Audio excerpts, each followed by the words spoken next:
Is the federal government on the right track as it looks towards job growth and economic recovery? Our next guest has plenty to say on that topic. He was the director of the National Economic Council under President Obama and Treasury Secretary for President Clinton.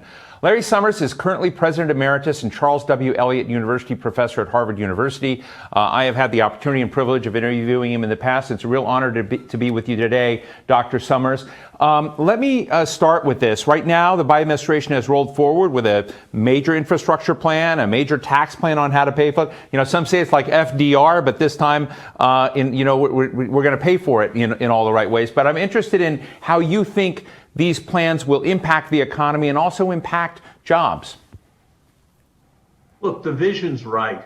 The vision that we need more demand, the vision that we need to invest in infrastructure, the vision that we need to invest in the caring economy, the vision that we need to make the tax system more progressive to reduce inequality.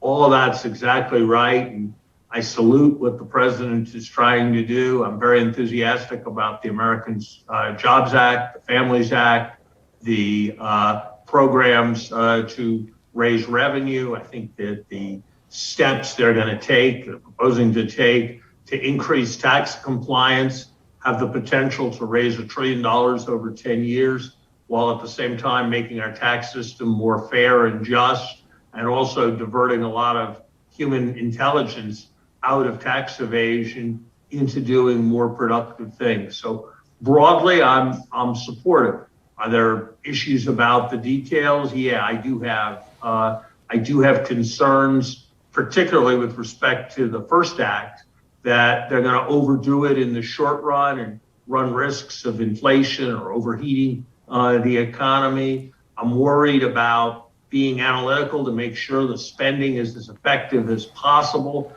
on all of the infrastructure programs, that it serves the objectives we want, like greening the economy, rather than supporting key constituencies. And so I do have those kinds of concerns. But broadly, I think this is terrific, and I'm very supportive.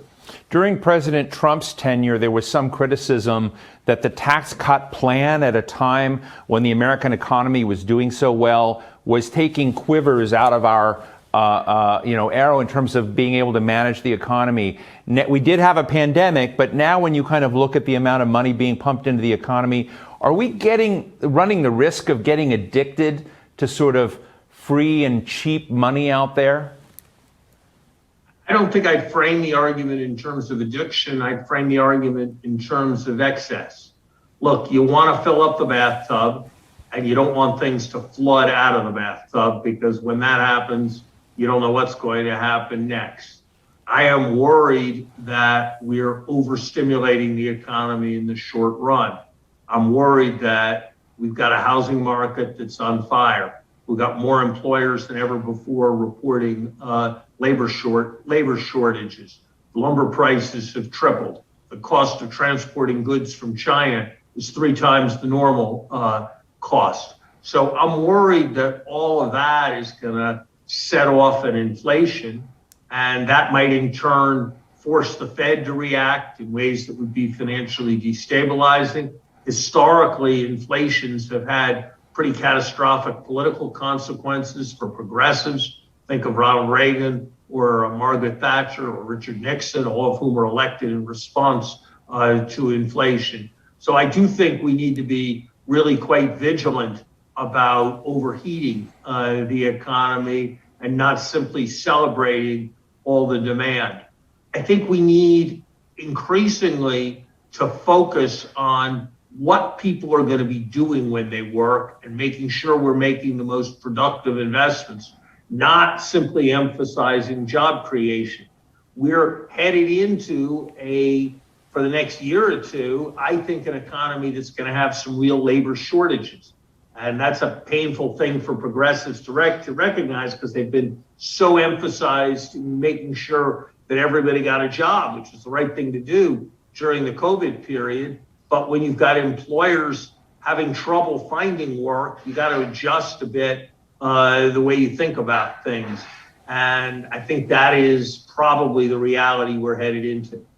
Look, Larry, you and I have discussed global competitiveness before, and part of our job today is to talk about, the octane level of human capital investment in this country and what not just the future of jobs, but the jobs of the future.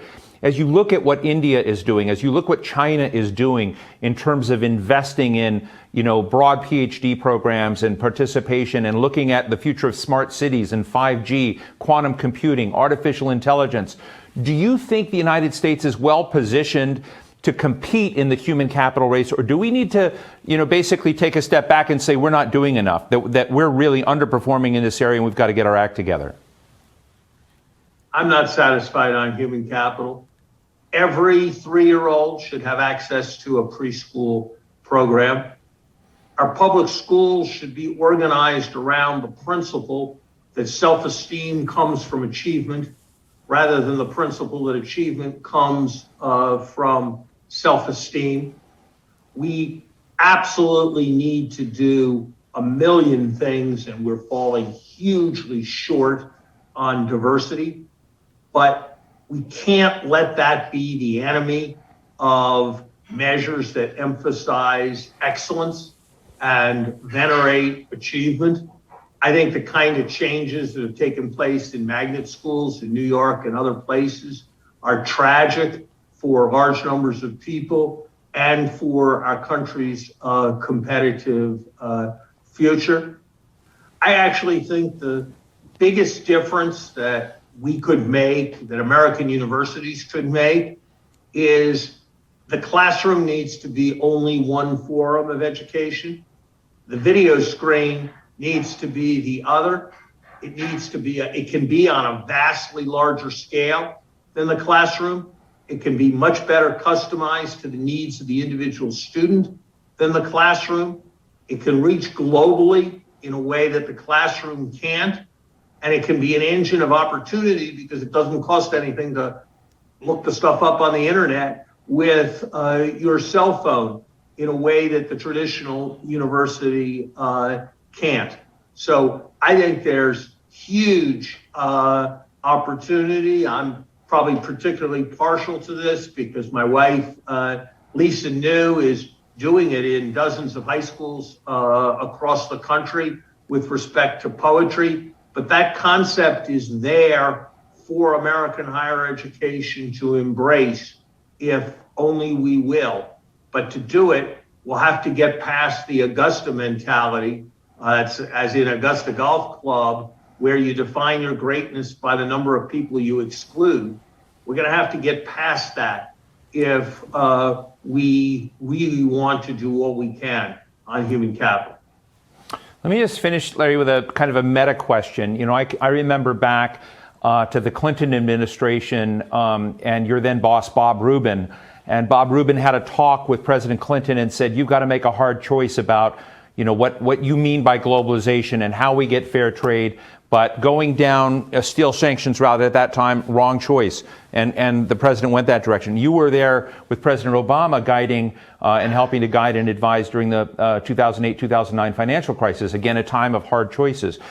Is this a time of hard choices for President Biden, for Janet Yellen, for Jay Powell? What would you say are the hard choices you worry about that they're going to face? And which way would you advise them to go? This is a time of critical choices. And the most important critical choice is that we need to invest in America's future. And that's what they've set as a priority. But I think an era of investment doesn't mean an era without limits. And they are going to have to choose the highest priority investments. They are going to recognize that we can't have more spending in every category, that the economy is not infinitely expandable, and you have to make some critical choices. And frankly, I was disturbed in the American Recovery Act that the method seemed to be everybody get what they want, and nobody was setting the highest priorities. I hope we'll do better. I think we'll do better as a country as we legislate the Jobs Act and the Family Act. But the impulses there are exactly right. Well, Dr. Lawrence Summers, former Secretary of the Treasury, President Emeritus of Harvard, and the Charles W. Eliot University Professor at Harvard University, really appreciate talking with you again today. Thanks so much for your thoughts. Good to be with you, Steve.